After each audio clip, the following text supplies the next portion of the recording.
Guys, good afternoon.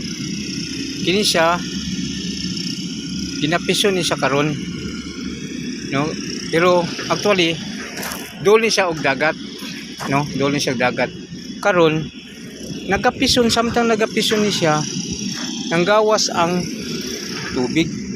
Oh, kita nimo tubig. So, ang tubig ay tubig, oh. Nagkatubig. Tungod kay nakumpak na ni siya, nisaka ang tubig. Ang problema ani karon kay simintuhon man gud ni siya. Simintuhon ni siya. So, kung simintuhon ni siya, kunya na tubig dito sa ubos, posible nga mubuto ang concrete. No?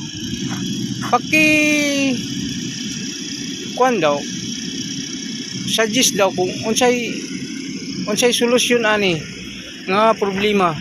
Kay kini siya dili ni siya pwede simintohon kay ang tubig nagagawas. O kita nimo niyo, humok ni siya. Pero human na ni siya pison. No? O sige guys. Salamat sa mga kuan, sa akong mga followers. Og shout out dia dai kang kuan Aileen Santillanosa, no?